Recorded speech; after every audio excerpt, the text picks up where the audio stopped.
So I'm getting ready to cut new studs from the old ones that were in the crankshaft, the back of the crankshaft, but these were removed with a torch, so that means that they can't be reused. I guess I wish I could reuse them, but couldn't find actual studs themselves because, well, it's just too old of a tractor, or I just couldn't find it. So I'm just gonna have to cut bolts off, and should work because everything's, all the grooves and everything, or the threads and everything line up. So, and always when whenever you're using this, which this is actually, it's a gator blade. It's really a thin type. Always when you're using any sort of cutting tool for metal or whatever else, make sure that you have safety glasses on.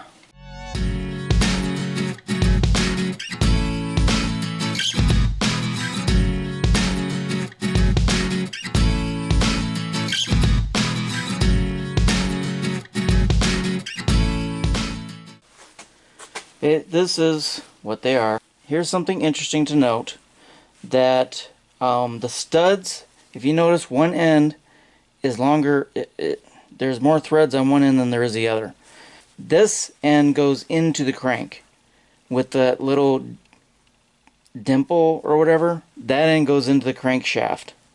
So you screw it into the crankshaft that way, and then this rounded off edge is on the outside that gets bolted onto the flywheel.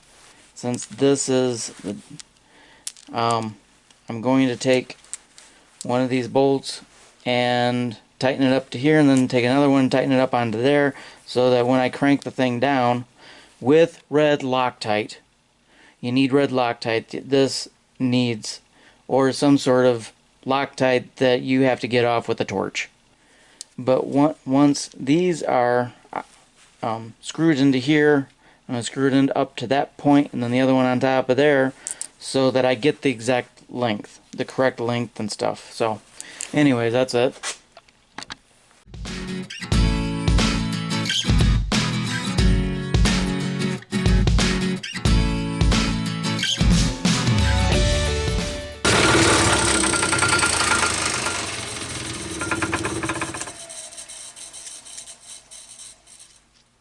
Still feel a little burr, but that'll work itself out.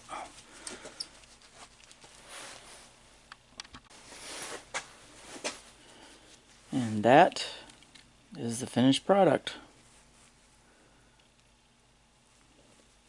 There's a couple threads, a little bit of length on there, not, but it's pretty dang close.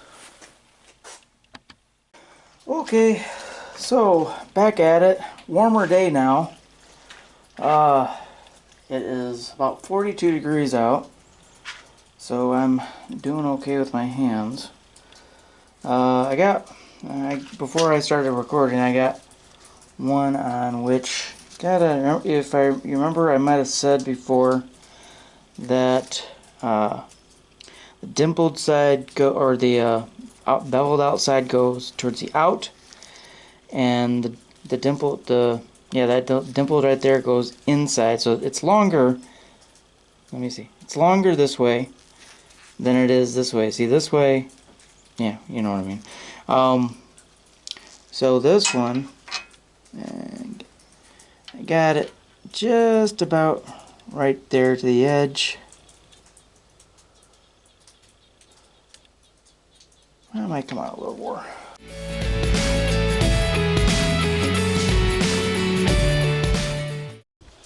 In case you don't understand this, these two bolts are going to move it. When you tighten them up together and you want it to come out, then you turn the furthest one in. When you want it to go in, then you turn this one to go, well, in. So just pass along information in case anybody doesn't know. Hold on. It's a long edge, oh, beveled.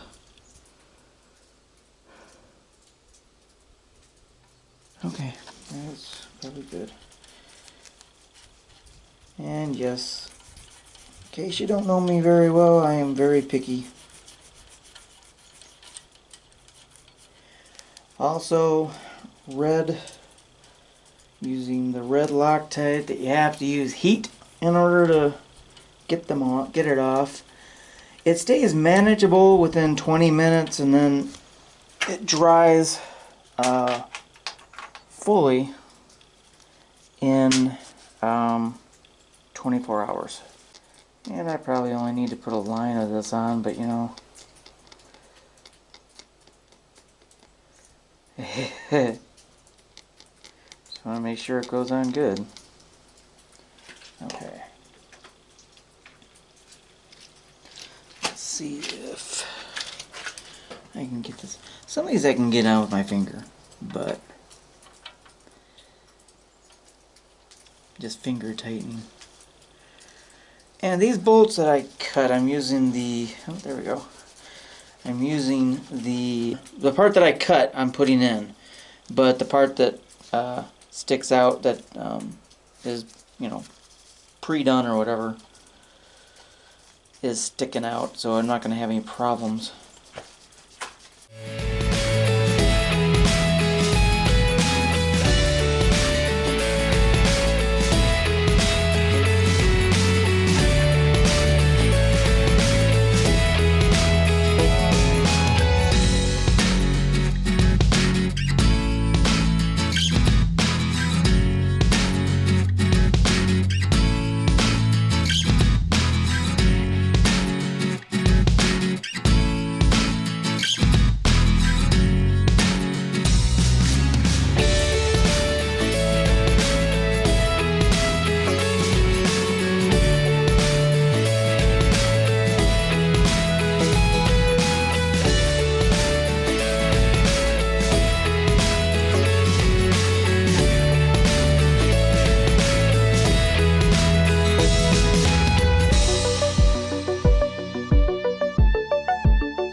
After I get this done, then I can flip the engine around finally, because it's easier accessing these from this side, probably because this is wider. You can't see it, it's kind of, let me see. Oh, anyways, because the legs on the stand are wider this way, or this way, than they are down here. So it's just easier accessing it this way, probably. And because the flat, the flat, it's closer here than it is down here, because like a good, I don't know, 10 inches, maybe a foot, that you gotta kind of bypass. So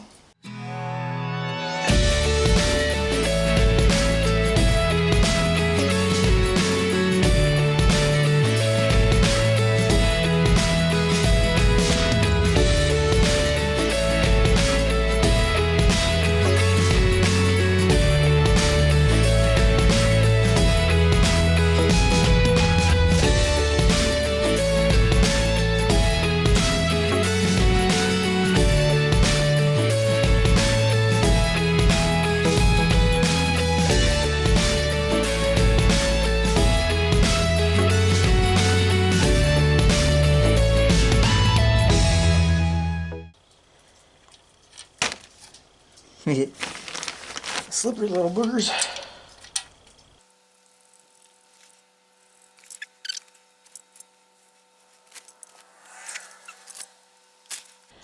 Alright, that's where I'm going to stop. Because I have all these, you know, the threads go almost all the way to the end on these, except for that one right there.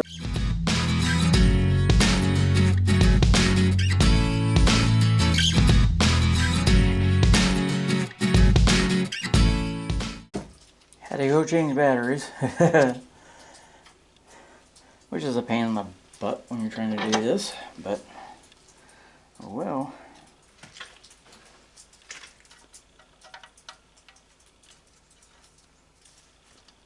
Come on.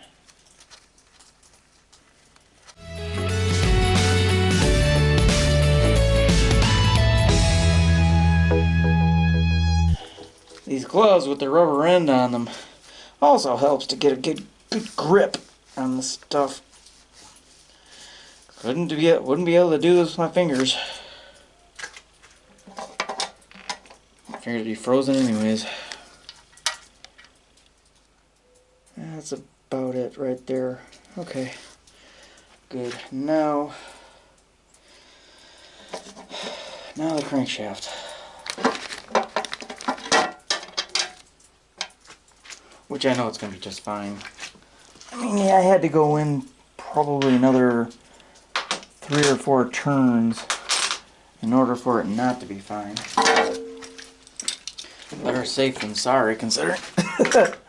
I'd have to take this engine, or yeah, take this whole engine somewhere, or disassemble the whole thing, the crankshaft and everything, just to get it off. So what I'm going to do, so I can get this right back in the same spot that I had it, is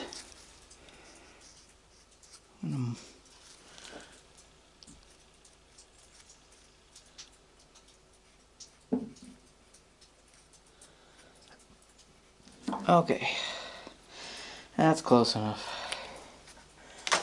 Alright, now we test this, make sure it still turns, because if it doesn't, I'm screwed. Oh yeah, that's fine. Okay.